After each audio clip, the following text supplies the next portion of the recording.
London's quite an isolating city if you're new, and I hadn't got that many friends around, and they weren't that good friends. So I had this clear as day insight one time that I needed to do something differently. Okay, so my name's Virinaga. I'm going to give a little talk on the final part of the Eightfold Path. So over the last 8 weeks we've been exploring these different elements of the Buddha's Noble Eightfold Path. And we've finally reached the sort of culmination of this journey of vision and transformation. It's translated, probably not very accurately, basically we're exploring perfect Samadhi, which is translated usually as either perfect meditation or perfect concentration, but it's a rather inadequate kind of translation, really, because if you can, it can give the impression that this whole enormous path of transformation. So we've been looking at things like one's actions, one's emotions, one's energy, one's effort, one's livelihood, one's awareness, all culminates in something which is basically just concentration, if you see what I mean. So that is, that's not kind of what we're getting at here. And so it's a translation from a Pali word called, or a Pali phrase called Samyak Samadhi. But if you look into it and start to explore a bit more what it's about, you see that it's a huge, grand vision of the whole Buddhist path. But rather unhelpfully, neither the Buddha, who these teachings come from originally, or Sangharakshita, the founder of the Triratna Buddhist community, say very much about that, say very much about the kind of culmination of the path. But that's not very helpful, is it? So I'm going to try and draw out a bit more about the experiences in a way. So what really the goal of this whole Eightfold Path is about is nothing more than, like I said, a complete transformation of ourselves. And what we I guess for yourselves, you might imagine what it might be like if you perfected all of these different dimensions of your life. So, we all probably would have some experience of meditation, for instance, some experience of awareness, some experience of making good choices with our actions, speaking well compared to speaking poorly, acting, whatever I said action, haven't I? Making effort versus not making effort in our aspirations and so on. Of course, I haven't mentioned vision yet either. Having a kind of positive vision, having a better vision of what our life and experience might be like compared to not. So, probably individually, we can probably all imagine what our experience could be like if we really perfected each of those elements in a way. Like if I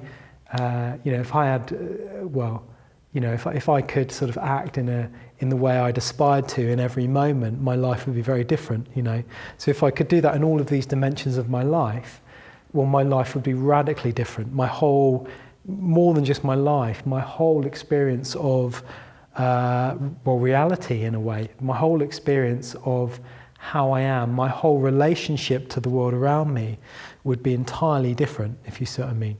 So this is a bit more where we're getting to with this. Not only, it does have an element of concentration, it does have an element of focus and, if you like, attention, but it's like writ large, if you like. It's whereby all of our, efforts, all of our attention, all of that energy has gone into that realization, that, if you like, insight about how life is and how we could be in that space. So I hope that's making a bit of sense. It's a bit hard to talk about. It's a bit, we're talking about something that's very subtle, but I guess what we do have, we may not, in a certain way, we might be talking about the experience of enlightenment or being enlightened, or if you see what I mean. So that is quite hard to talk about because, I don't have direct experience of that. I imagine you may not either, although I wouldn't like to judge. But what we can do is we can kind of interpret or interpolate what that experience could be like from our better moments, from our own moments where we felt like we have done things well, or even insights that we've had, whether in meditation or not. So in a certain way, we're talking about that. As a culmination of the path, in a way. So, that's obviously not easy to do, and it's not easy to talk about either. But what we do have is, we have these personal glimpses.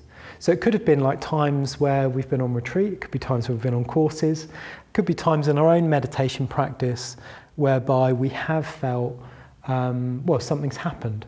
Something's happened. We felt, at the very least, we've been concentrated. We've been concentrated, and something has opened up in our experience. So in all of those events that we've had in our lives, in a way, we probably had, I guess, what we probably the common theme that ties them to this particular element, this perfect samadhi, if you like, this perfect concentration, or this perfect kind of attending to, would be that idea that one is unified behind it, if you see what I mean. No longer, I don't know what it's like for you, but I've got like loads of projects going on at once, and I've got to remember to write this card, and I've got to remember to buy this gift, and I've got that project at work, and I've got this happening. And I often feel very scattered. I feel often very torn around, pulled around by different things in my life. Oh, and I want to do a bit of that, and I want to do a bit of that, and I want to do a bit of that. And that has the effect of scattering our kind of energy, scattering our, in a certain way, our aspirations. So this whole area is about a kind of bringing together of ourselves, bringing together of our vision, our energy, our effort, our emotion, all of those dimensions of the Eightfold Path, in a way. So bringing it all together. And there's different levels of that. The simplest level is what we would describe as concentration. So it is where we are, in a certain way, when we sit in meditation, and I hope you've had something of this experience. Suddenly all the thoughts die down, it gets a bit calmer, and it feels, I don't know how this is for you, but it feels to me like my experience sort of coheres around the object of my meditation, whether that's the breath, or whether that's metta, or whether that's just noticing my experience. It feels like I gather around that experience. So there's that sense of that, in a way, is concentration. And of course it can deepen further if you're in good conditions and you have enough space around it. That experience can deepen into something a bit more substantial, in a way, or a bit stronger. But at the very least, it's that element of cohering, if you see what I mean, that sense of gathering. And that can not only be true in meditation, it can also be true in these other dimensions of our life as well. So, or in our lives generally, our kind of weight of our life can start to cohere more around this vision that we've had, this vision of, in a certain way, a different way of relating to the world, a different way of relating to others, and a different way of relating, in a certain way, to ourselves. So the more we get behind that, the more of ourselves that we gather behind it with this, with this kind of, by in a certain way following these aspects of the path, following these stages of the path, we'll get that more of a sense of gathering around. We'll become more wholehearted. That might be another way of talking about it. We'll become more integrated, if you see what I mean. We'll have less going on, in a way, but more of us will be applied in that way, and that can tend to feel more and more satisfying. So you've probably all had an experience of what people call flow. That familiar to people? A sense of flow. People report it when you're playing sport or something. You're just in the moment, or I don't know, like racing or whatever. Or you can also have it in work as well, or in art or creativity. A sense that all of your energy is kind of gathered together for this one thing, this one object. So that's the same in the spiritual life as well. That's the same in practice. We can cohere around something. So if that is a spiritual aspiration, we can cohere behind that as well.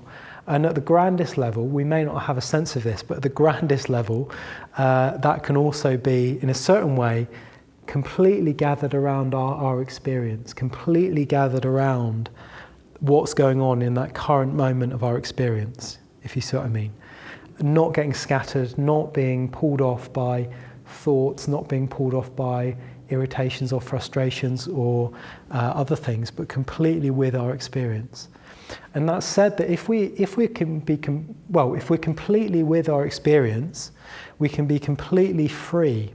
We can be completely free, we can be completely liberated, because we're completely free to act spontaneously in the moment. We're completely free to act in accordance with what's happening at that current moment, and not thinking about what's going to happen in the future or thinking about the past. So I don't know if that's the enlightenment experience, but that's how I sort of think about it at the moment, that one can be wholly integrated behind that current experience. Maybe there's more to it than that. I'm sure there probably is. But what I'm trying to do is just give you a little flavour of perhaps what it may be like in a way, or something may be like. Certainly for me, I can imagine that I'd be a bit less scattered, a bit less. It's probably much more than that as well, but the sense that all of my energy is part of that. And I think that would probably, if you can imagine that, it would probably really change the way we relate to our whole reality and the people around us. I'll give you a very simple example of, probably a practical example about some of the stuff that's happened to me in a way. Definitely not of the level of enlightenment experience at all, but just very day to day. But I became a Buddhist well over a decade ago, probably even more than that, 15 years ago now, something like that. And I was prior to that I was a scientist, and I was working. I'm still very interested in science, but prior to that I was working in research. But I'd moved to London, and I'd thrown myself into my job, and I'd never particularly had I'd never been brought up in a kind of faith-based family or anything. It was very kind of materialist. But that was kind of fine as far as I was concerned. But I reached a point in my life whereby I sort of reached the end of that. My life sort of felt as though it didn't have any higher values in it, if you see what I mean. My values were basically trying to do the best I could, to just make these scientific discoveries, to kind of help people. It was a positive aim in a way, but my life definitely felt like it didn't have any higher values to it. And I particularly remember, and I'd go out on the weekends and get drunk with all my work colleagues, and probably all the things that are very familiar to you, and get burnt out with work and overwork and get stressed and all the rest of the things. But I remember having a particular experience whereby I suddenly realised one day that if I didn't do something, I was going to end up extremely sad. I was going to be extremely sad and depressed. London's quite an isolating city if you're new, and I hadn't got that many friends around, and they weren't that good friends. So I had this clear as day insight one time that I needed to do something differently. And it took me about a year to work up the courage to walk into a Buddhist centre. I'd had a bit of so one of my friends had been interested in Buddhism, and I'd had a bit of discussion with him in a way about it. So I knew that it might be something I'd be interested in exploring. But one day I finally got around to doing it. So there's loads more to that story, but I just wanted to give you a little glimmer into a kind of sense of seeing the world differently in a way. Suddenly something came into my experience and forced a massive readjustment in my life. I subsequently moved into a Buddhist community and began training to practice Buddhism, discovered some of the benefits, discovered how it could change my life, basically went about transforming my life. And subsequently then became trained and became an ordained Buddhist, and was really glad I was. But if it wasn't for that one insight, that one gathering behind a new idea, behind a new vision, and the stages that had encountered, then I wouldn't be sitting here today in a way. Okay, Maladana, so did that have any relevance to your own understanding or experience of perfect samadhi? as you say, it's quite difficult to talk about, you know. And I think when I was thinking about it, when you were talking, I was interested in that word cohere. You know, the way there's something that's important to us, you know, that for a period of time, and other things gather around it, you know. And I suppose that's the vision part, you know, that things cohere around. There's something of the vision in that. And I was just thinking about how sort of wonderful the Eightfold Path is, actually. It sounds rather boring, actually, at first. You know, it's just a list of things, but they're all so interrelated, aren't they? Yeah.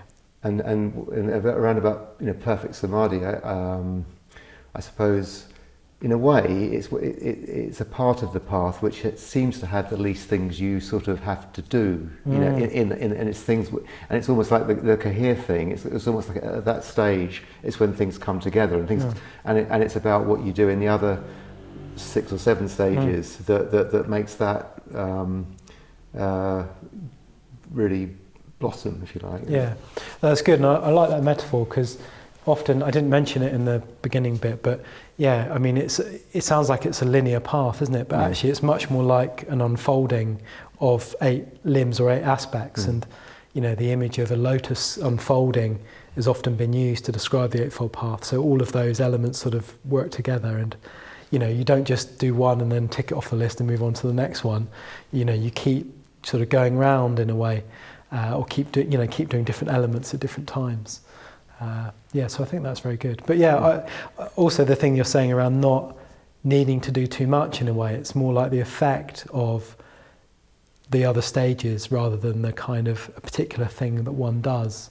Yeah, in a sense, it's more like listening, isn't it? It's more like, you know, listening to, you know, the rebound of all the actions you've taken, all the way you've been, and it's in a sense, it's not like you. I mean, but if you're meditating, I mean, in the translation, right meditation, so there is obviously a strong meditation component to it.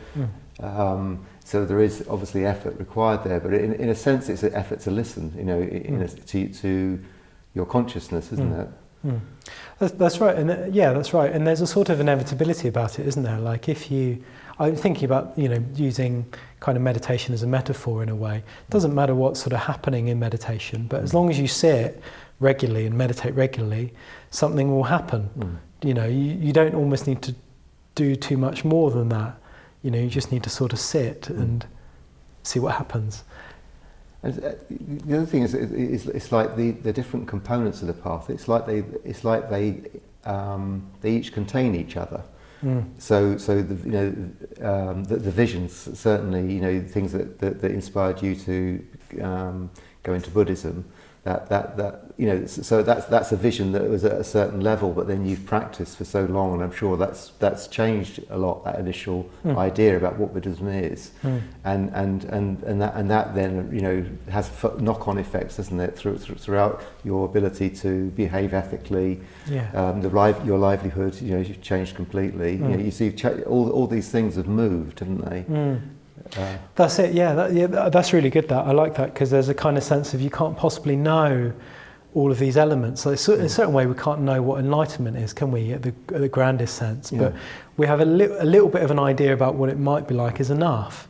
And then once we've grown a bit, maybe we have a bit more of an idea. You know, and then we've grown a bit more, and we have a bit more of an idea. Like, oh, it's a bit more like that. Oh, it's a bit more like this. Maybe I could imagine this kind of love for all beings. Maybe I could imagine this a bit more than I could 10 years ago now, you know.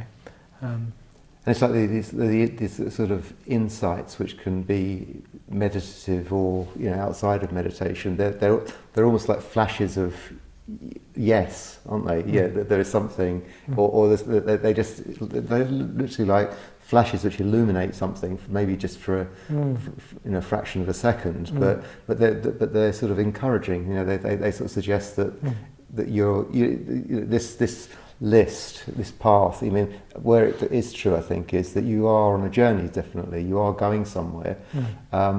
It's just that it's very iterative. You know, you keep going back to your vision modifiers, and then other aspects of the path are illuminated by that. Yeah, I think that's very true. Yeah. And I like that idea of flashes of insight. I find very interesting. I mean, insight's sometimes a bit grand, isn't it? It can just be like, I sometimes think of it as, it's just like clear understanding sometimes, but occasionally you do get those kind of things whereby, well, I don't know if you do, but now and again something will come in and it's just completely changed my perception of, like, particularly of a situation or something. Say I'm in a bit of a disagreement with somebody, suddenly I'll have a little flash of insight that, maybe they mean this or maybe they mean that, and it changes the whole thing. Don't know if that's familiar for you too. That is familiar. That particular, where something which formerly in my mind was very important and very, actually probably normally I sort of have a lot of aversion to a person or a situation, and then all of a sudden it's not important.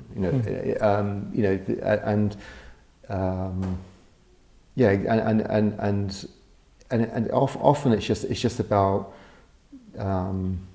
seeing the nature of this really important event, and just seeing how often how transient these things are. Of course, we know about impermanence and how it's just sometimes things just are no longer important to me. I just see that I don't know why I'm investing so much negative energy into a situation. That's, in terms of insights, quite often I drop things. I say it's no longer important. I don't need to worry about that. Yeah, and I sort of think more and more that is kind of what spiritual life is about, that gradual accumulation of those little glimmers of kind of, awareness or insight or letting go or realizations in a way. It just feels like actually over the years I've gradually just accumulated more of those, and it's a bit like raindrops filling up a bucket. Gradually the water level goes up and up, bit by bit. And it's, I definitely get a sense though in my sort of practice, I get a sense that I plateau, for a while,